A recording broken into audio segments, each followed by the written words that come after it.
Good afternoon. The first item of business this afternoon is portfolio questions, and the first portfolio is Rural Affairs, Land Reform and Islands. Question number 1, I call Bob Doris.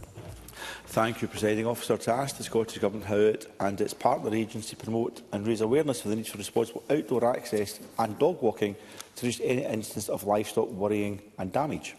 Minister Jim Fairley. Thank you very much, Presiding Officer, and I'd very much like to thank Bob Doris for raising this issue, because the Scottish Government clearly recognises the distress, the serious welfare and financial implications of livestock worrying and what that causes to people and the stock. To address these issues, Scottish Government supported the introduction of the Dogs Protection of Livestock Amendment Scotland Bill, which gained royal assent on the 5th of May 2021, and it came into force on the 5th of November 2021. And under this law, owners of dogs that attack or worry livestock can be fined up to £40,000 or face a prison sentence of up to 12 months. Now, the small minority who do not treat livestock with respect and care must be held accountable, and consequences must appropriately reflect the severity of that crime. Education is a key factor in the prevention of livestock worrying incidents and the associated unnecessary suffering for all that are involved. Messaging is promoted widely on social media by NatureScot as part of ongoing communication campaigns to promote responsible behaviour of dog owners. Bob Doris.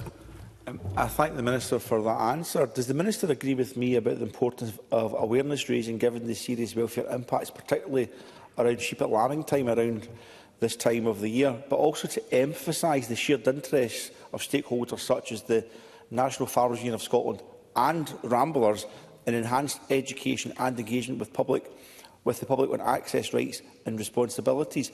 And will he commit to working with key organisations such as those I mentioned to make sure everyone is aware of the responsibilities and of the consequences of not doing the right thing? Minister. Bob Doris is absolutely correct, and as I say, I'm delighted he's brought this subject up, particularly as we lead into lambing season, because the worrying of livestock by dogs is completely unacceptable, and it is something that we as a government take very, very seriously.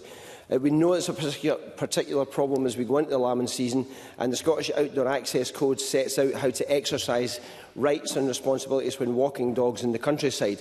So we will continue to work with NatureScot, with the SSPCA and any other organisation, including NFUS and Rambler Scotland, to raise awareness of this important issue. And following a stakeholder summit in 2024, we also established the Dog Control Expert Advisory Group comprising key stakeholders to make recommendations on a number of issues related to dog control. The group has established a number of subgroups focusing on specific topics, including one on prevention, education and communication. And if the Presiding Officer would just allow me 1 second to wish our sheep shearers, Gavin Much, Hamish Mitchell, Katie O'Sullivan, Rosie Keenan, Willie Craig and Murray Craig, who are currently competing in the New Zealand Golden Shears competition, all the very best of luck. Thank you, Minister. Supplementary, Emma Harper. Thanks, Presiding Officer. Bob Doris's question shows that this is not just an issue for rural communities but for all of Scotland, urban and rural.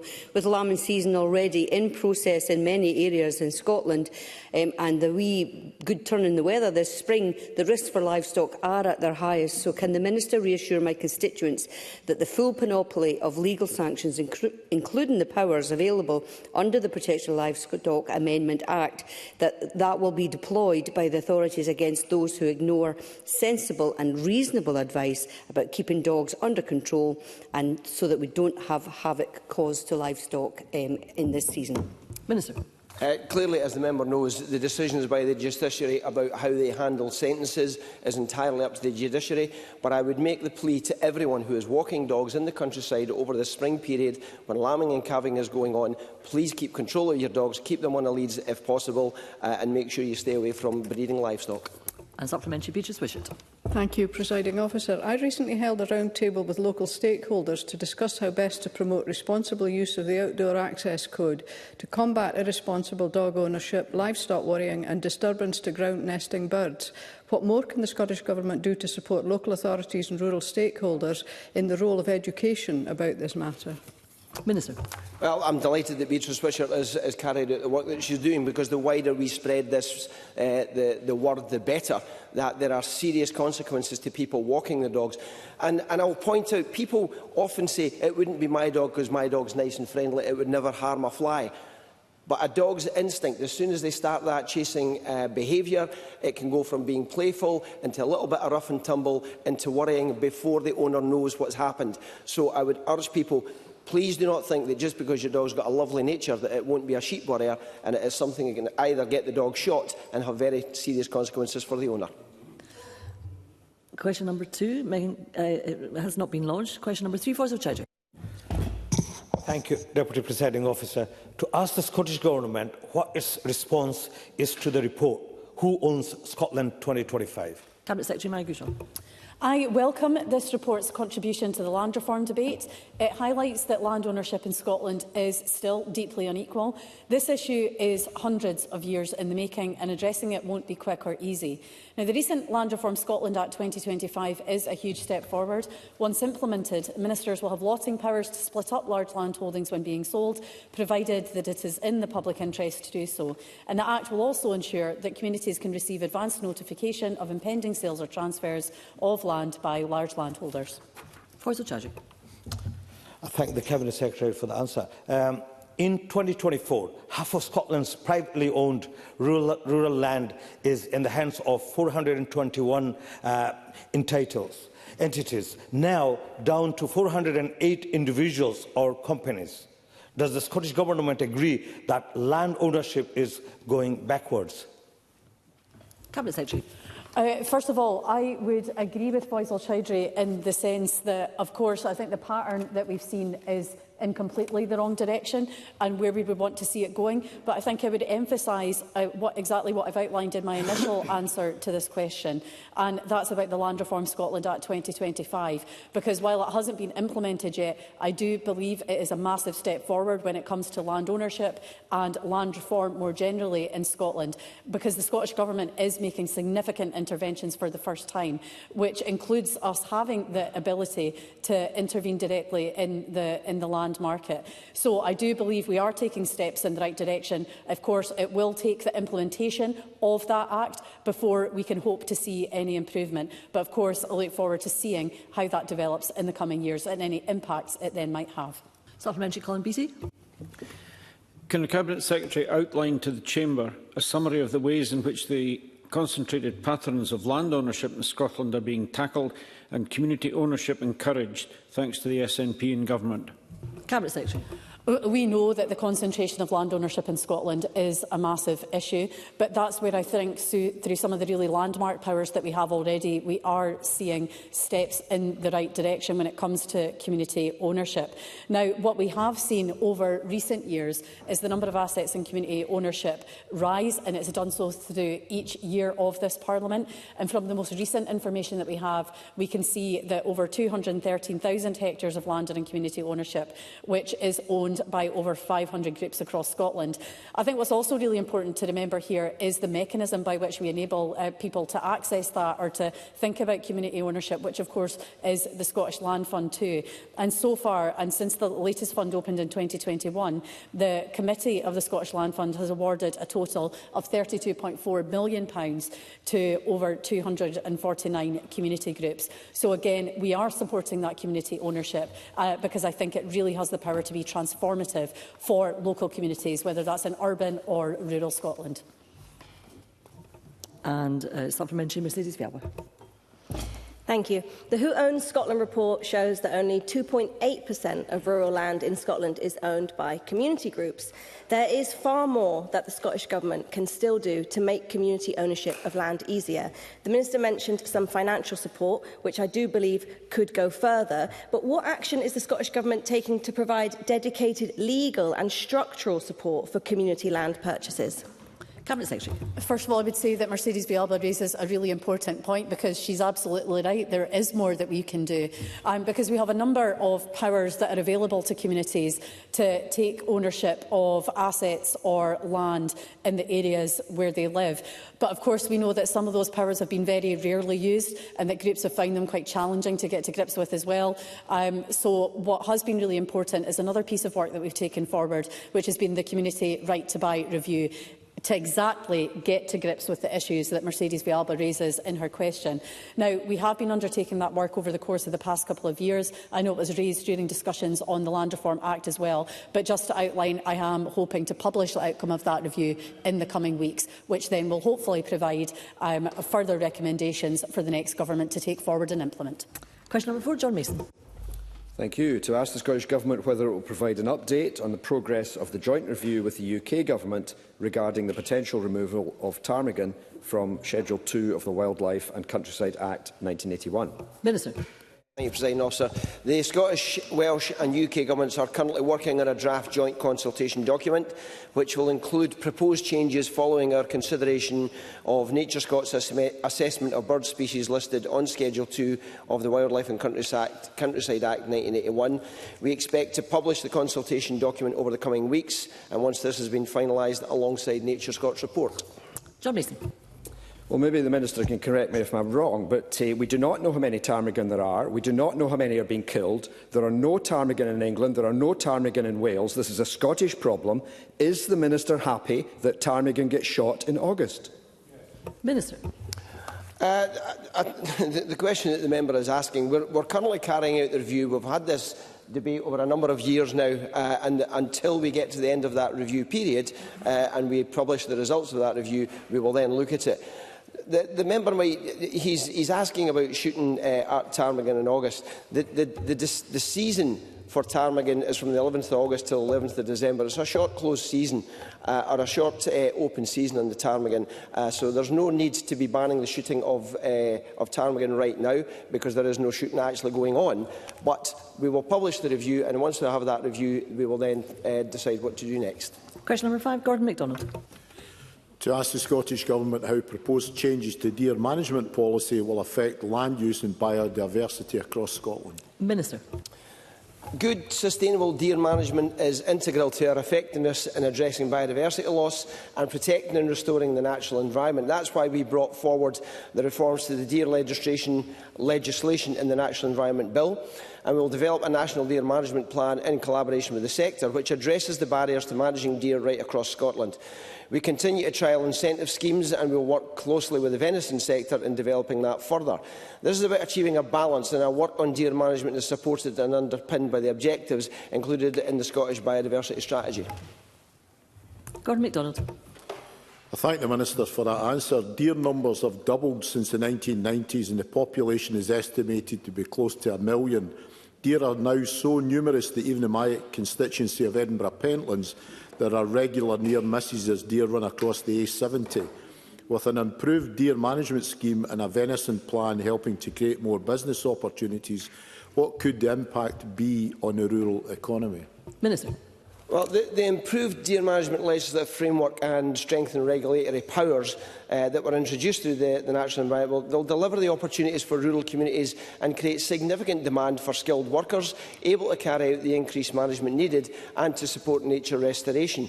So expanding Scotland's deer management capacity will be essential to support a sustainable venison supply chain, to ensure that rural communities benefit from new business, employment and training opportunities. And reducing overgrazing pressure from deer will lower losses to forestry and agriculture, improve woodland regeneration, and importantly, it will help reduce road traffic collisions, as Gordon MacDonald mentioned, and their associated economic cost to rural areas. If we want healthy communities, sustainable food production and vibrant rural industries in the future, we have to invest now in both thriving ecosystems and the skilled workforce required to manage them. And supplementary, Edward Mountain. Thank you very much, Presiding Officer, and I will remind members of my register of interest that I have a farm in Murray where I control deer. Presiding Officer, I wonder if the Minister would agree with me that deer management on the uplands of Scotland is now covered in most cases by deer management plans. The problems are in the woods and the low grounds.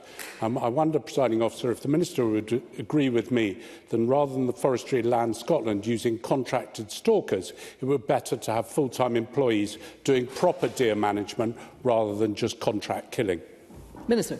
Well, I would disagree with that point, because I think what we need is a range of options right across the sector, and it's not just in lowland Scotland, it's not just roe deer that we're talking about, it's deer across all impacts. Sometimes there will be overgrazing in one area where there will be undergrazing in others. So I'd get the point that it's varied, but the demonising of contractors I don't think is helpful, because the demonising of these guys, they're going out to do a very difficult job. They may be getting paid more than full-time employees, but they're doing a very difficult job, they're working incredibly hard, and they're doing a job that is required by the Scottish Government to allow us to achieve the ambitions that we have. I call it question number 6. Annie Wells, who's joining us remotely. Ms Wells. Thank you, Presiding Officer. to ask the Scottish Government what renewed action it will take to improve tree equity in Scotland's urban areas. Cabinet Secretary. The Scottish Government is committed to improving tree equity so that more communities, and particularly those with limited existing tree cover, can enjoy the full range of benefits that are provided by urban trees and woodlands.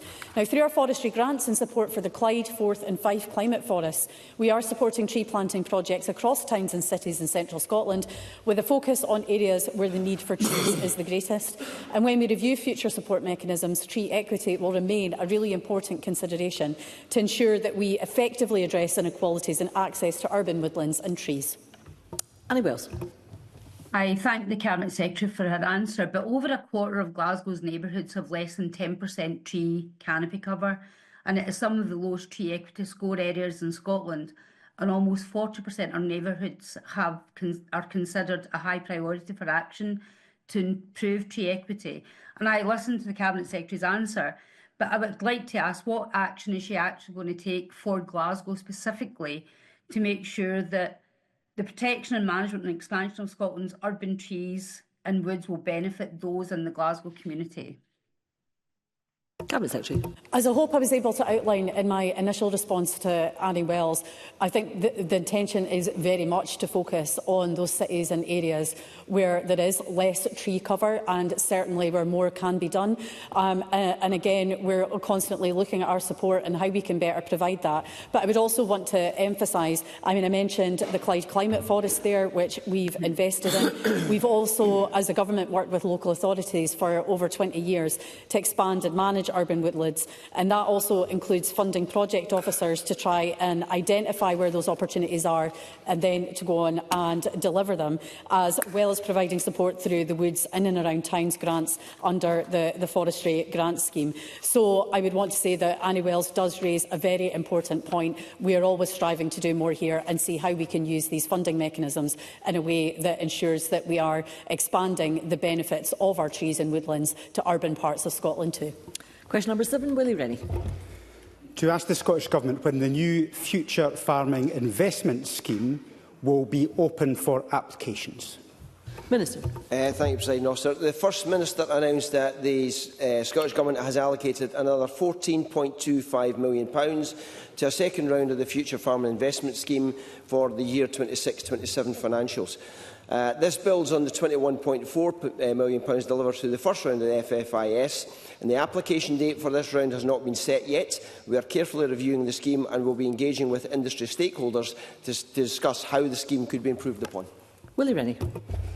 I hope the Government are carefully reviewing the scheme, because many in the sector felt they were let down badly, particularly crofters and tenant farmers. So what is the Government going to change this time round to make sure that what they are advised is what will be the outcome? Because many spent a lot of time filling in applications last time round and their time was seen as wasted. So what is the Government going to improve this time round? Minister. Well, first of all, crofting has very specific schemes that they can make applications to. So crofting has a range of different applications that they can make. But in terms of the scheme itself, we're still working on why people didn't pick up the information that they needed to pick up, why it wasn't clear enough to them, despite the fact that it was in the guidance of what it was that they should be putting in to make their applications. We're going to work out how to make that simpler for people, and then we will bring forward the scheme once we've completed that work. Supplementary, Jamie Halker-Johnson. Thank you. Can I remind members of my register of interest as a partner in a farming business? The Scottish Government found itself forced into a drip feed of information about the chaotic introduction of round 1 of this scheme, whether it be through parliamentary questions, freedom of information or information direct from applicants. Can I ask the Minister, therefore, if he intends this to be the case with round 2, or will he commit to proactively publishing in good time this sort of data on round 2 that I and other colleagues have attempted to compel through amendments to the Natural Environment Bill, and which he and his party colleagues joined in voting down? Minister. Well, I reject the fact that the Government are forced into anything. What we did was we voluntarily put up a £21.5 million fund to help investment in farming. And as I've just stated to Willie Rennie, we're currently looking at how the scheme operated the last time. We're looking at how we can make improvements. We are looking to make sure that we've got clear instructions of how people actually read the forms and then fill them in. And that way, hopefully, we'll get the people who want to get the money getting the money in the right time. Supplementary, Karen Adam. Thank you, Presiding Officer. Would the Minister agree with me that this £21.4 million investment, which will be augmented by at least a further £14.25 million this financial year, in addition to the most generous direct support package in the UK, highlights that positive action which is being taken to invest in our rural businesses is in stark contrast to a UK Labour government which is turning its back on our food and our farming? Minister. Cara Madden is absolutely correct, because despite an extremely challenging budget situation, the Scottish Government will invest over £660 million in support for our farmers and crofters under the Scottish Government's budget for 26-27, a similar amount to what was put in 25-26. The support delivered through the FFIS is in addition to the most generous package of support on these islands, including over £100 million in voluntary coupled support for livestock producers. And in contrast to the UK Government, we've committed to support active farming and food production with direct payments to provide certainty to the industry, which is what they've asked for. And we've brought forward payment dates to pay farmers and crofters to the earliest possible opportunity in order to assist with cash flow. Funding for Scottish agriculture is no longer separately identified in the UK Government settlement. I have made representations to make it clear that applying a Barnett-based population settlement is inappropriate for land and sea-based support, and it fails to recognise the potential of Scotland's land and seas to contribute significantly to the UK's climate and restoration targets. And supplementary, Rhoda Grant, who's joining us remotely. Thank you, Presiding Officer. The Minister will be aware that many small farmers, crofters and those in island areas spent a lot of money pulling together applications to this scheme, and they were the last scheme, and they gained very little or nothing from it, although they should have been prioritised. Will he make the new scheme easy to apply for, so that people don't have to risk their own finances to apply to the scheme and risk getting nothing back in return? Minister. Rhoda Grant's question touches on, she said that these people should have been prioritised. It should be pointed out and reminded that the priority groups were not a guarantee. It was never meant to be a guarantee for the priority groups. They still had to meet the objectives of the scheme. And I see Rhoda Grant shaking her head at that point. The objectives of the scheme were about investing in what we were trying to do in terms of climate and nature restoration. And we made it a priority to try and get the priority groups in order to get them encouraged to apply for the fund. I've already said in my initial answer to Will Rennie, we are looking at the scheme to work out why people didn't understand the forms that we were asking them to fill in, and that way we will then hopefully get them to be able to fill the forms in and put in applications that are actually eligible. Question number 8, Christine Ray. If there's still something to be answered on this, to ask the Scottish Government, in the light of reports that a large number of applications have been rejected in the Future Farming Investment Scheme, what analysis and guidance it has issued explaining the grounds for rejection? Minister. A detailed assessment document explaining eligibility, verification scoring and ranking for the 2025 round was published on the Rural Payments and Inspections website on the 19th of December in 2025, and applicants may request further clarification on the outcome of their FFIS application by contacting the FFIS team. Christine Ray. I'm glad there's something published because, as the Minister knows, in 2025 there were over 5,000 people applied, but it was a 70% rejection rate. Now, while this is an excellent scheme, the Minister will know it will yet again be oversubscribed. So there must be something going wrong. So I would ask the Minister to consider, when he's preparing the guidance, he has a draft of that guidance and tests it out to see if it actually does do what it says on the tin. Minister. Well, the first point that I should make to Christine Graham's point is that it was hugely oversubscribed because it was a very generous package. It was offering 100% grants. But as I've stated in my response to Will Rennie, we are carefully reviewing the scheme and we will be engaging with industry stakeholders to discuss how the scheme could be further optimised. If we have got something wrong in terms of how the scheme was laid out and how people were interacting with it, then we will look at that. So we're going to actively engage with stakeholders to ensure the views across the sector are taken into consideration, and details in the next round will be announced once the necessary stakeholder engagement has taken place. Thank you, Minister. That concludes portfolio questions on rural affairs, land reform and islands. There will be a very short pause before we move on to the next line of business to allow frontbench teams to quickly change position. Thank you.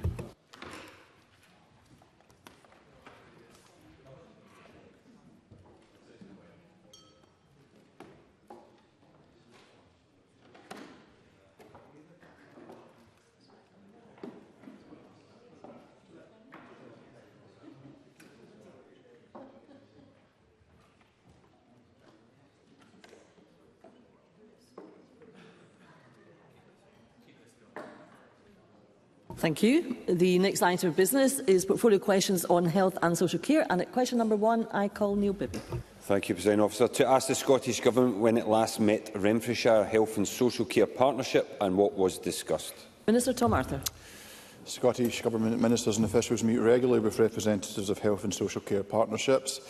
A Scottish Government official met the Chief Officer of Renfrewshire Health and Social Care Partnership on 17 February of this year, where local financial pressures were discussed. A follow-up meeting between officials, the Chief Officer and Chief Financial Officer, is scheduled for 13th March of this year. As Renfrewshire Health and Social Care Partnership representative also attended the Collaborative Response and Assurance Group on Monday 23rd February of this year. The meeting focused on delayed discharge performance. Thank the Minister for that answer. I bet funding pressures were discussed because despite a welcome £5.7 million of support announced by Renfrewshire Council last week, the Health and Social Care Partnership is still facing a significant budget shortfall. That means the closure of the Disability Resource Centre in Paisley, cuts to the Autism Connections programme and the merger of day centres for adults with learning disabilities are still on the table. Information from COSLA has estimated that the SNP government's underfunding of social care has resulted in a £497 million funding gap for integrated joint boards across Scotland this year. The decision on these vital services in Renfrewshire, which some of the most vulnerable people I represent rely on, has been pushed back conveniently to after the election in June, leaving them anxious. Given the Government has ignored this issue in the budget, what will the Minister do now to address this gap? And given their record up until now, isn't it the case that if, and I emphasise if, the SNP are still in power after May, that it is almost certain that these service cuts will go ahead? Minister. Can I thank the member for raising these important issues? The first point I would want to highlight is we do recognise the significant pressure that social care is under in Scotland, just as it is under significant pressure elsewhere in the UK. And that is why there is an uplift in funding for social care within the budget, why there is an uplift in funding overall for health and social care, and why there is an uplift in funding for local government. And that is something that has been achieved through the parliamentary process in setting the budget. Now, we will continue to engage closely with local partners, recognising the pressures that are faced. But ultimately, as has been expressed as the will of this Parliament, these decisions are ultimately for local partners to take.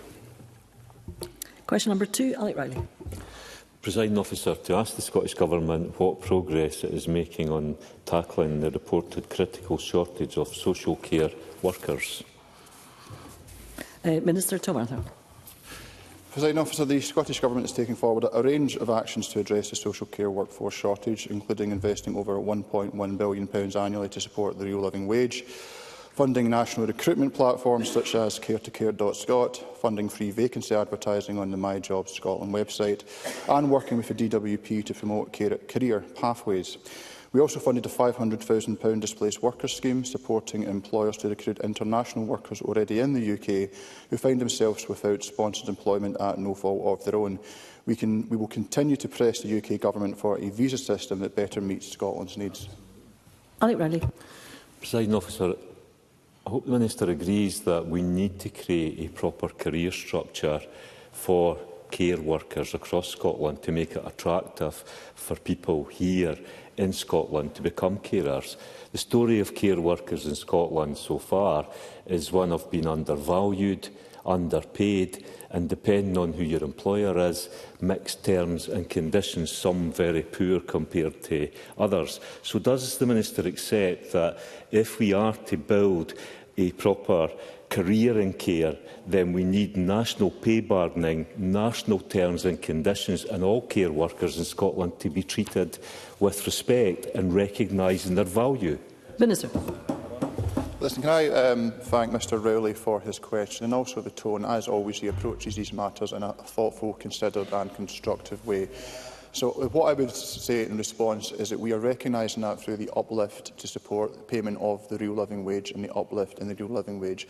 The budget also contains provisions to enhance terms and conditions and indeed a waiver of PVG. And on that broader point around sexual bargaining, that is something that we are continuing to have engagement on and to progress within government and with partners. And I continue to engage regularly with partners, both providers, representatives of the third sector and trade unions. And we will, of course, keep Parliament up to date and informed. Supplementary, Kenneth Gibson. Thank you, Presiding Officer. There is a chronic shortage of care staff in many rural and island communities. 15, some 30% of the complement at Montrose House in Arran, necessitating a cut in capacity to ensure standards of safe care are maintained. Can the Minister advise the Chamber what impact the UK Labour Government's closing down of social care visas for non-UK nationals on the 22nd of July 2025 has had and will have on the provision of care across Scotland? Minister. Can I thank Mr Gibson for raising this, and I recognise he will have a particular constituency interest in the impact as well of the UK Government's decisions. As I've touched on in my previous responses in this session, we do face a serious and considered and continuing set of pressures, fiscal and economic, which every part of the UK is wrestling with, households are wrestling with, businesses are wrestling with, and the public sector is wrestling with. But what we're also having to contend with is these pressures being compounded by political choices made by the UK Labour Government, such as the increase in employers' national insurance contribution and the decisions they have taken around health and social care visas. This is a completely needless and pointless attempt to go and somehow manage their political challenges around engaging with the Reform Party. What we do know it is having is a devastating impact in social care, and it underscores the reason for this Parliament to have full responsibility over these matters, so we can take decisions that are right for the people of Scotland. Supplementary, Brian Prittle. Thank you, Presiding Officer. Colleges are reporting they've had to turn away qualified applicants for social care courses due to a lack of Scottish Government funding. 71 alone in Kilmarnock College. And given the shortfall in social care workers, wouldn't it be prudent to ensure that applicants for these courses are fully funded? Minister. Well, I think it's important that we have a coherent and joined-up approach, and I hope the member would recognise that the budget that Parliament has agreed to, notably without the support of the Conservative Party, provides not only a significant uplift for health and social care, but for college funding as well. So I hope that demonstrates to the member the Scottish Government's commitment to addressing these issues. Supplementary, Willie Rennie. The problem is this crisis has been coming for a long time. For too long, the Government took it for granted that social care workers would work for a lower wage than those in the NHS, and as a result, they're now leaving and we're not got the support that we need. We will not be able to fix the NHS without fixing social care. We already have seen big waits at A&E as a result of that lack of flow through the hospital. So when is the Government going to step up more measures to make a real difference, because we won't fix the NHS otherwise? Minister. Well, can I thank Mr Rennie for this question and recognise the constructive engagement of the Liberal Democrats in the budget process with regards to social care. As I touched on in my response to Mr Rowley, we are having ongoing engagement with providers, those who work directly in social care, and indeed with trade unions as well. I think a key element of this will be progressing our work towards achieving sectoral bargaining. Now, of course, he highlights the distinction between those working within the NHS and those working elsewhere. Of course, that does reflect the structures are in place, and I recognise that the majority in Parliament were opposed to the creation of a national care service. So the arrangements that prevail and are currently in place see these decisions taken locally. However, through the work on sectoral bargaining, I believe that can help in a significant way to address the very valid points that he raises. A supplementary, Faisal Chowdhury. Thank you, Deputy Presiding Officer. Can I ask the Minister what assessment the Scottish Government has made of the impact that social care package reduction will have on unpaid carers, in light of concerns from Carers UK that the current budget is insufficient to allow unpaid carers and support services to thrive? Minister. I thank the member for his question and would want to recognise the significant contribution unpaid carers make. There's an estimated 800,000 unpaid carers in Scotland, and if we sought to quantify their contribution in financial terms, it would come in at approximately £13 billion. I recognise that decisions that have been taken by integrated joint boards are causing concern locally. However, I would remind the Chamber that that was the position that Parliament ultimately came to when we were considering the proposition of a national care service, but decisions that should be taken locally. And as a consequence of the budget the Government put before Parliament, we are seeing an uplift in funding for social care. However, we will continue to engage with carers' organisations, recognising the invaluable work we do, and identify all opportunities available to enhance support. Question number 3, Audrey Nicholl. Thank you, Presiding Officer. To ask the Scottish Government what action it is taking to support women with MRKH syndrome to access fertility treatment. Minister Jenny Minto. Thank you, Presiding Officer. Couples who experience infertility as a result of conditions such as MRKH can be referred for NHS IVF treatment, including NHS IVF with surrogacy, provided that they meet all of the additional NHS access criteria. Eligible patients may be offered up to 3 cycles of IVF where there is a reasonable expectation of a live birth. Audrey Nicholl. I thank the Minister for her response. Women living with MRKH cannot carry a pregnancy, but they may have children via IVF with a surrogate or adoption, as the Minister has highlighted. Sadly, one of my constituents is unable to access this option, as she cannot have her embryos developed until after a commitment is made from a surrogate. However, to date, surrogates have been unwilling to commit to a surrogacy unless they receive an assurance that embryos are ready to be implanted at the time of agreement. So this has made it impossible for her and her partner to start their family. Now, I understand that there are some situations where women can have their embryos frozen without having a surrogate in place, such as those with a cancer diagnosis. Therefore, given MRKH syndrome is such a rare condition with no chance of spontaneous conception, can I ask the Minister to commit to reconsidering access to specialised fertility treatment for women such as my constituent? Minister. Thank you. I'd like to thank Audrey Nicholl for her question and would like to take this opportunity to recognise her caring and thoughtful way she has represented her constituents during her time in this place.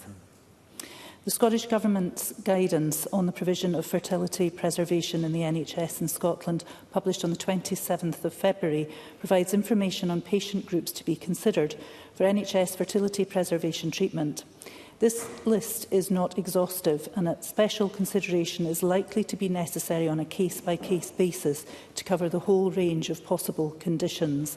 Clinicians should use their local multidisciplinary group and/or peer review process to facilitate rapid and equitable decision-making.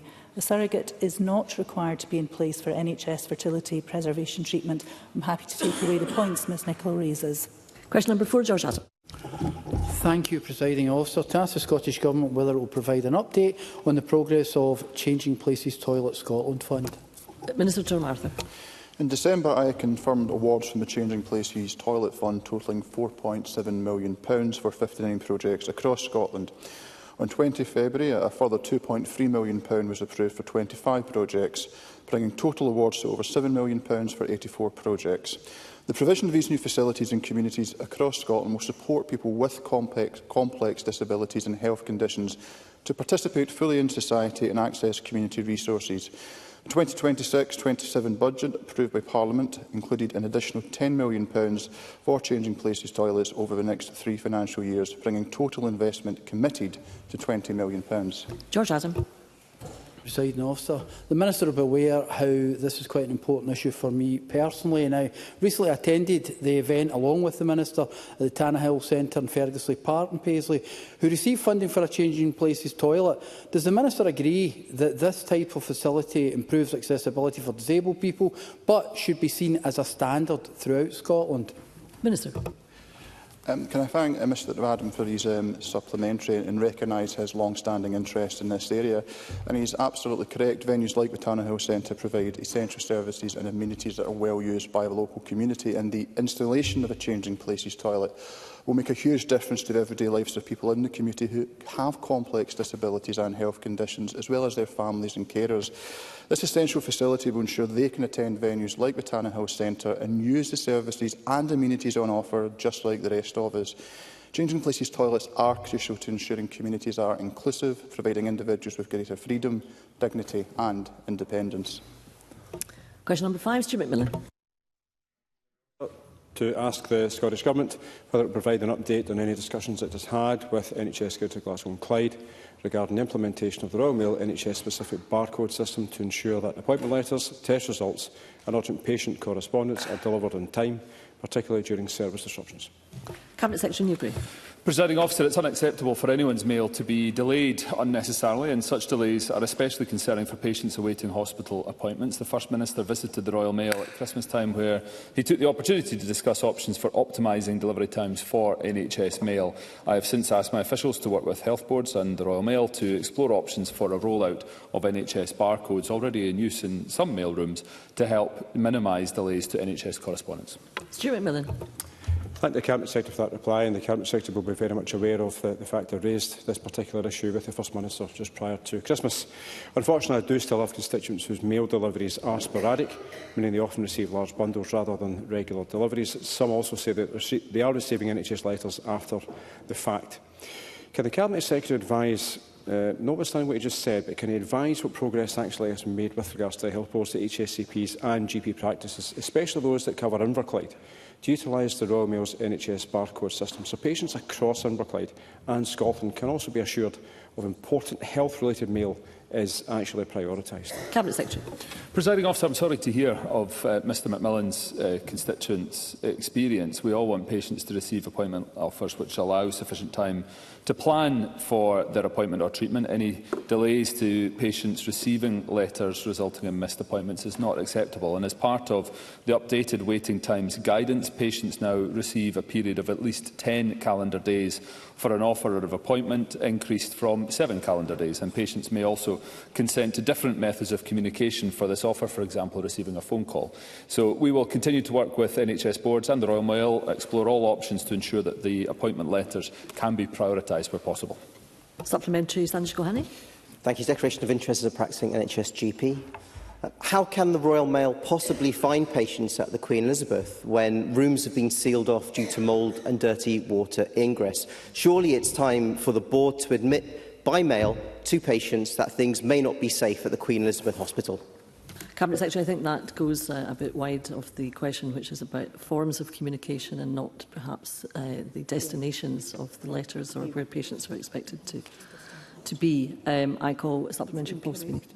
Thank you, Deputy Presiding Officer. We support the introduction of NHS-specific barcodes, but I think it's quite frustrating that we're once again talking about an analogue stopgap when Scotland is falling ever more behind in the latest digital patient technology.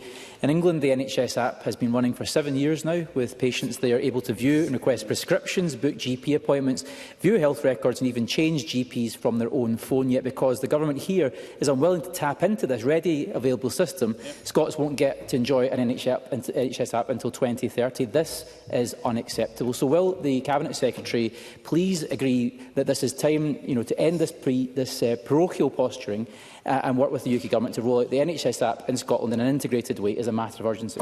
Cabinet Secretary. Presiding Officer, the picture that's been painted of the NHS app in England is not, as far as I have been told, the case universally, first of all. And secondly, the picture that we are attempting to create here in Scotland is one of an integrated health and social care app. That is currently being piloted in Lanarkshire. The further rollout of that across Scotland is scheduled to begin in April. So we are seeking to ensure that we can give people the digital access to their records, to their appointments, to be able to utilise the obvious advantages that I agree with Mr Sweeney on that will come from a rollout of the application. But there is no parochialism involved here. It's different technology and different applications, and also a different aspiration as to what the NHS and Health and Social Care app, the MyCare app here in Scotland, is to achieve, which is integration of health and social care. That's not available in England. Question number 6, Richard Leonard. Can I remind members of my voluntary register of trade union interests to ask the Scottish Government whether it is confident that the changes to the working week for NHS Agenda for Change staff will be fully implemented by the 1st of April 2026? Cabinet Secretary. Yes, the final 60-minute reduction in the working week for Agenda for Change staff will be implemented on the 1st of April 2026. Can I thank the Cabinet Secretary for the answer? When half an hour was supposed to be reduced from the working week on the 1st of April 2024, it was only partially implemented. When half an hour was supposed to be reduced from the working week on the 1st of April 2025, it was pulled. Now, on the 1st of April 2026, a full hour is supposed to be reduced from the working week for agenda change staff across the NHS. But it is reliably reported to me that health boards have submitted plans up to the government but have not been given assurances that funding will be recurring. Neither, with 4 weeks to go, have they all reached agreement locally or nationally on how those plans will be implemented. So why should our committed NHS workers believe that this time will be any different? So can the government give our workers a cast iron guarantee today in Parliament, on the record, that they will all move to a 36-hour contractual working week in 4 weeks' time, and that they will all do so with no loss of earnings? Cabinet Secretary. Presiding Officer, can I first of all, with your forbearance, because I think this may be the last opportunity for me to do so, to pay tribute to the contribution that Richard Leonard has made in this chamber. He's a local competitor, but never an adversary, and I am very grateful for the advocacy that he has given in the service that he, on behalf of the trade union movement in particular, but also of our shared constituents. I'm very grateful to him for it, and I wish him well for the future. In terms of the points that he has made, I have to correct him around the point around any perception of delay. That was not the case. There was no confirmation as to the rollout of the working week. I recognise that there was some upset when I took the decision to ensure that the final hour was done at once rather than 2 stages, but I've set out very clearly, plainly and subjected myself to the scrutiny of trade union colleagues as to why I took that decision. And I am confident, off the back of the assurances that I have received, that this is non-negotiable with my chairs and chief executives, that we will achieve that rollout on the 1st of April. Brief supplementary, Colin Beattie. I welcome that the 2026-27 Scottish Budget, which provides record funding to our NHS and its dedicated staff. Can the CABSEC speak as to how measures in the budget will support the implementation of Agenda for Change workforce reforms, including a reduced working week? Cabinet Secretary. Presiding Officer, yes, and this actually answers some of what Richard Leonard was also looking for. We have invested a total of £300 million recurring to boards to help implement Agenda for Change workforce reforms. This includes the reduction of the working week to 36 hours for all Agenda for Change staff. I have written to NHS boards this week to confirm they remain on track to implement the final hour reduction on the 1st of April, and that they will continue to work closely with trade unions to ensure that this is facilitated. Question number 7, Claire Adamson. Thank you, Presiding Officer. To ask the Scottish Government what action it will take in response to reports that local authorities are reducing or withdrawing social care packages at short notice, including how it will ensure there is clear communication, adequate notice and safeguarding in place for the vulnerable people affected. Minister Tom Arthur. The Scottish Government expects integration of joint boards to safeguard vulnerable people affected by any change to their care package. It is their duty to strategically plan the delivery of integrated health and social care provision and to adhere to national health and social care standards.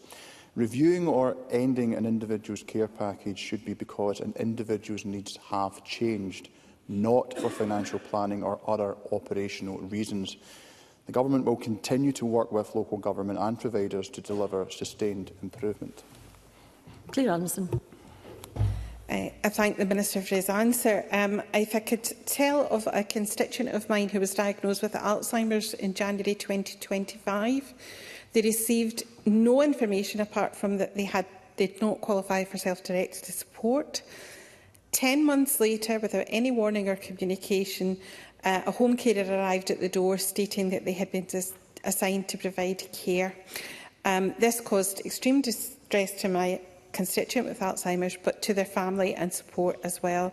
Can the Scottish Government ensure that local authorities do not reduce, withdraw or alter care packages without clear communication and adequate notice to ensure that vulnerable people are protected?